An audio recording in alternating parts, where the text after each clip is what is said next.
Assalamualaikum warahmatullahi wabarakatuh. Bersama Cikgu Zizi sekali lagi untuk minggu yang ke-6, 22 Februari.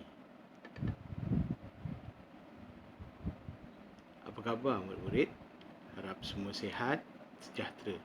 Hari ini kita sambung pelajaran kita berkaitan dengan topik penjodoh bilangan.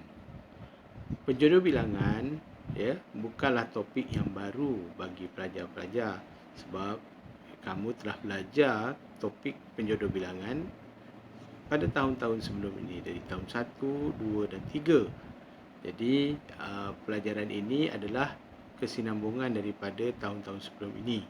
Jadi apa yang paling penting ialah apa yang telah dipelajari, penjodoh bilangan yang telah dipelajari pada tahun-tahun sebelum ini diingatkan dan digunakan bukan untuk peperiksaan saja tetapi sepanjang hayat kita dalam pertuturan kita sehari-hari bersama dengan rakan-rakan. Jadi sebagai ingatan semula apa yang dimaksudkan dengan penjodoh bilangan ialah kata nama yang menjadi pasangan kepada kata bilang. Penjodoh bilangan adalah kata nama yang menjadi pasangan kepada kata bilang. Sebagai contoh, 5 ekor. 5 ekor. Baik, saya telah warnakan warna kuning dan juga merah untuk tulisan tersebut, 5 ekor. Yang manakah kata bilang? Ya, betul. 5 adalah kata bilang yang berwarna kuning. Ekor adalah pasangannya, iaitu penjodoh bilangan. Jadi ekor ini adalah penjodoh bilangan khusus untuk haiwan-haiwan. Jadi sebagai contoh, ayat contoh, Pak Daud memelihara 5 ekor rusa di kebunnya untuk dibuat korban tahun ini. Pak Daud memelihara 5 ekor rusa di kebunnya untuk dibuat korban tahun ini. Seterusnya, contoh yang seterusnya, sejambak. Mengapa se berwarna kuning? Dia bukan perkataan, kata bilang. Sebenarnya se di situ adalah sebagai partikel yang menunjukkan kata bilang satu. Sejambak, satu jambak. Jambak ni satu, boleh kata satu ikat lah, satu ikat bunga. Bukan sekuntum, bukan satu saja bunganya, tetapi ada banyak, lebih daripada satu bunga. Jadi sebagai contoh, ayat contohnya, ibu menerima sejambak bunga mawar di pejabat sempena hari lahirnya. Jadi ini kita punya contoh, ada ekor dan juga jambak. Sebenarnya ada banyak penjodoh bilangan yang ada sebenarnya. Jadi sama-sama kita lihat. Baiklah, ini adalah contoh-contoh penjodoh bilangan yang ada, yang telah kamu pelajari sebelum-sebelum ini. Mungkin ada yang baru. Jadi tak apalah, kita sama-sama kita lihat. Penjodoh bilangan seterusnya, buah. Yang mana buah ni untuk benda-benda besar dan padu yang tidak mempunyai bentuk yang tertentu. Sebagai contoh, kereta, negeri, rumah, buku, kotak, radio, bandar, kampung, piano, komputer dan kamera. Ada benda lain yang boleh kita gunakan penjodoh bilangan buah. Sebagai contoh, kapal terbang pun juga digunakan dengan penjodoh bilangan buah. Seterusnya, buku. Buku ni untuk benda-benda yang berkeadaan berketul atau berbongkah. Sebagai contoh, sabun, roti, benang. Seterusnya, butir. Butir ni adalah untuk benda-benda yang bulat atau kecil, kecil-kecil. Contohnya telur, batu, manik, beras dan juga peluru. Sebagai contoh, mereka telah menjumpai beberapa butir peluru di tempat kejadian. Seterusnya, carik atau cebis, untuk benda yang kita koyakkan, contohnya kertas, secarik kertas, beberapa carik kain. Lihat yang seterusnya, angkatan. Angkatan ini adalah untuk sekumpulan manusia, atau benda. Contohnya, kalau benda tadi kapal, kalau manusia tu macam tentera, angkatan tentera, pelukis, penulis. Jadi kita gunakan seangkatan penulis, ataupun seangkatan tentera, satu kumpulan tentera. Baris, benda yang dalam kedudukan berbaris. Seterusnya, batang, untuk benda yang panjang. Contohnya sebatang penyapu, sebatang kayu, sungai, walaupun sungai itu sangat panjang, ada bengkok-bengkok, tapi kita boleh anggaplah dia sebagai benda yang panjang. Sungai, jalan raya juga pun boleh kita gunakan penjodoh bilangan batang.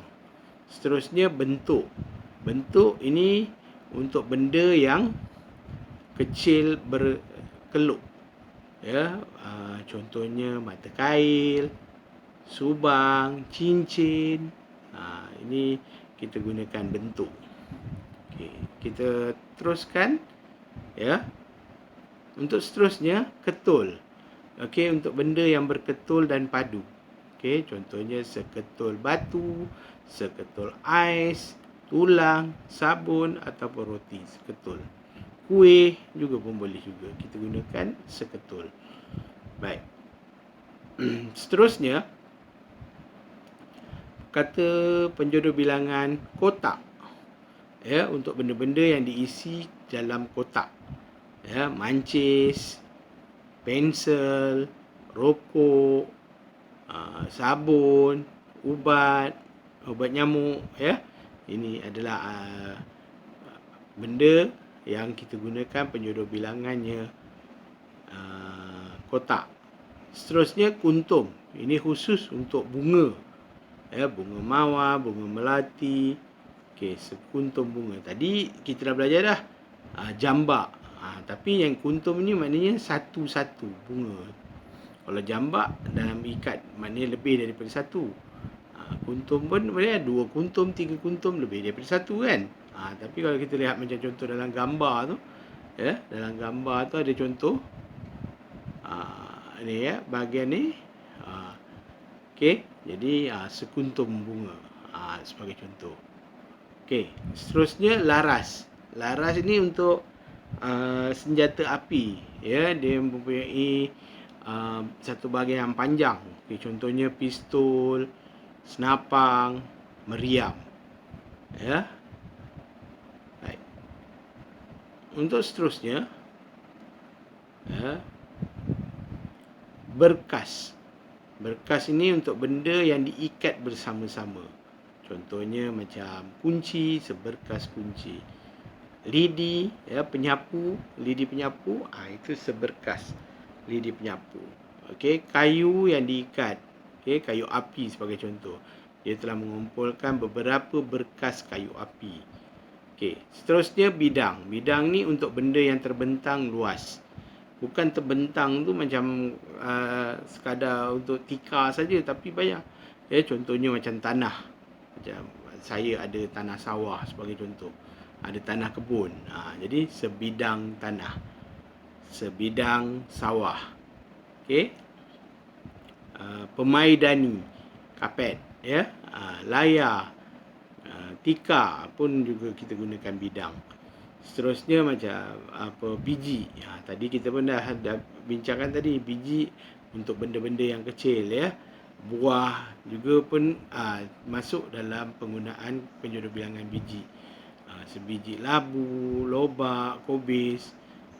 Tapi boleh juga kita gunakan sebiji guli, kan? Guli tu benda bulat kecil, juga boleh kita gunakan belon, bola, dan seterusnya, iaitu bilah. Bilah ni untuk benda yang nipis dan tajam, ya. Contohnya parang, pisau, golok, gunting, sabit mahupun keris. Baik, itu adalah contoh-contoh penjodoh bilangan. Baiklah, sebagai latihan, okey, saya harap anda cuba untuk membuat latihan ini di dalam buku tulis anda. Untuk latihan yang pertama, ya, sekiranya anda tiada masalah untuk melukis gambar, bolehlah lukis gambar tersebut. Sekiranya kamu mempunyai kesukaran untuk melukis gambar, memadai dengan jawapan, ya. Buat situ dalam buku tulis kamu, latihan 1, nombor 1. Gambar tu memang kamu dah nampak dah, iaitu gambar roti. Jadi apakah yang sesuai untuk roti? Dalam banyak-banyak penjodoh bilangan yang telah diberi, biji, kuntum, ekor, buah, bidang, batang, keping, helai, orang, buku, dan juga ternakan.